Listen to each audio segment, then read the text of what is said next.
जय माता दी। जय जय श्री राधे, जय श्री श्याम, जय महादेव। आज सुबह सुबह ही एक प्रश्न आया है, मनुष्य के मन को शांति कब मिलती है।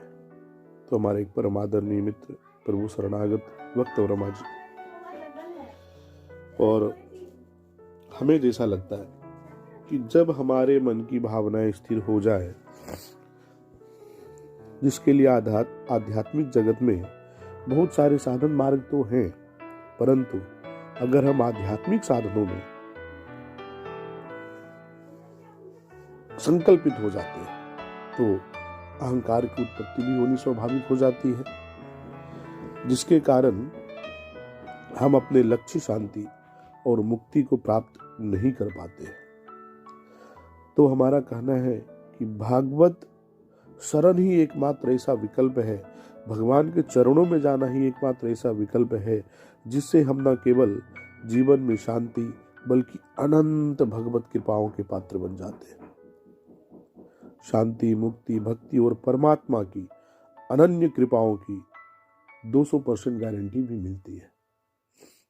आप पूजा पाठ, योग, साधनाएं कुछ अगर नहीं भी कर पाए तो एक छोटी सी प्रार्थना है कि आप बस एक दिन में एक लोटा जल या एक अंजलि जलार्पण के साथ करें। भागवत गीता, संत जन और ये मेरे स्वयं अनुभव करने के बाद अन्य लोगों पर इसका सफल परीक्षण ही हमें यह ज्ञान देता है। सादर सहृदय प्रणाम मेरे भाइयों, मेरे बहनों, एक बार फिर से जय जय श्री राधे कृष्ण। समर्पण का एक संकल्प बदल सकती है और आपके मन और जीवन की दशा और दिशा।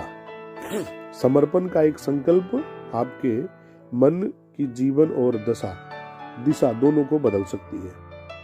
शंका न करना, ऐसा करने वाले लोगों ने बाद में स्वयं भी मन की शांति मिलने का दावा किया है, क्योंकि जिसे भगवत शरण एक बार मिल जाए उसका जीवन सर्वव्यापी परमात्मा के द्वारा आरक्षित सुरक्षित हो जाता है। अनहोनी से बचाव और होनी में मंगल छिपा होता है तथा मायापति की माया से भी अभयता मिलती है। सबसे महत्वपूर्ण बात यह है कि हमें जीवन में वह धन मिलने लग जाता है जो हमारे जीवन के साथ भी सार्थक होता है और जीवन के बाद भी।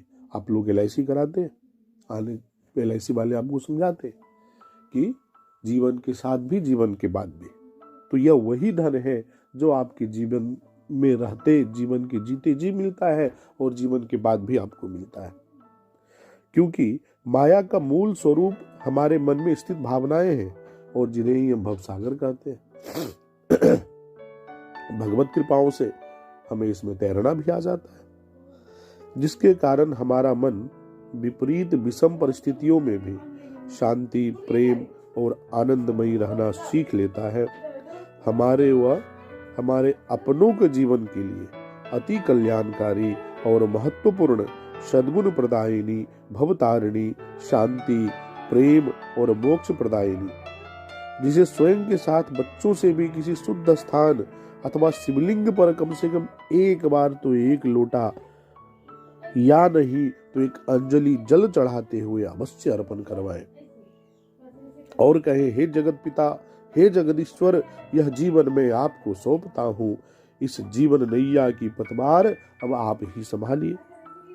हे करुणा सागर, मैं जैसा भी हूँ, मूढ़ हूँ, खोटा हूँ, अब खरा हूँ, अब आपके शरण में हूँ। हे मेरे नाथ, मेरे लिए क्या अच्छा है, क्या बुरा है, यह सब अब आपकी जिम्मेवारी है।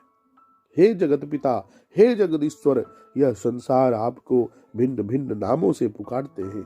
कोई अल्लाह कहता है, कोई ईश्वर कहता है, कोई ईसा कहता है, कोई वाहे गुरु कहता है, अलग अलग नामों से पुकारता है। परंतु हे मेरे नाथ, आप जो भी हैं, जैसे भी हैं, अब जब मैं अपने आप को आपकी शरण में सौंपता हूँ, अब सौंप दिया सब भार तुम्हारे हाथों में। हे जगत प्रभु, आपका सच्चा स्वरूप क्या है, इस जीवन का उद्देश्य क्या है, यह मैं नहीं जानता। अब मैं जैसा भी हूँ, खोटा हूँ, खरा हूँ, स्वयं को एक शिष्य के रूप में आपको अर्पण कर देता हूँ। अतः आप मेरे ही नहीं समस्त जगत के गुरु हैं। अतः आप आज से मेरे भी गुरु हैं। हे शरणागत भक्तवत्सल, अपने शरणागत को शिष्य के रूप में स्वीकार करने की कृपा करें। हे प्यारे दोस्तों, शरणागति का अर्थ है अपने मन का समस्त अहंकार, अपने ज्ञान और बुद्धि की श्रेष्ठता का भाव, अपनी समस्त कामनाएं भी परमात्मा के श्री चरणों में अर्पित कर देना, अपने जीवन की बागडोर भी परमात्मा को सौंप देना। अतः समर्पण की प्रार्थना करते समय यह भूल जाएं कि संसार में ईश्वर ही सत्य है, सत्य ही ईश्वर है, क्योंकि वही वह कट्टरता का भाव है जिसके अधीन होकर हम एक ही ईश्वर को अनेक अलग अलग रूपों में बांट देते हैं और उनका अनुसरण करते हैं। ऐसा हमारे अहंकार भाव अर्थात जगत व्यापी माया के कारण ही समझना चाहिए,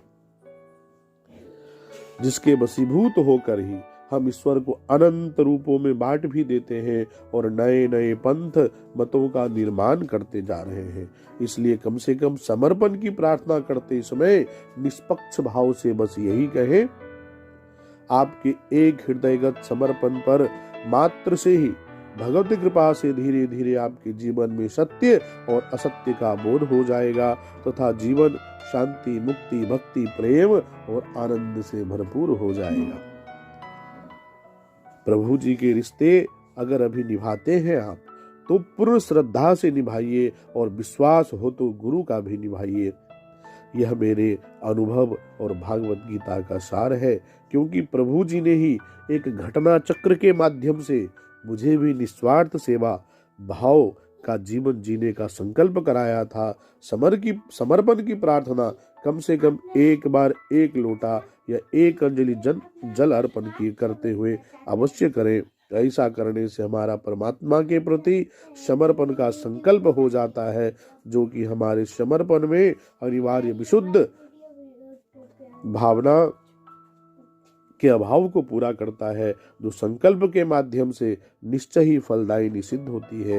ये पूर्ण विश्वास रखें कि अब आपकी जीवन की नैया प्रभु जी के हाथों में है और वह जो भी कराएंगे, जैसा भी कराएंगे, उससे बेहतर आपके जीवन के लिए कुछ हो ही नहीं सकता।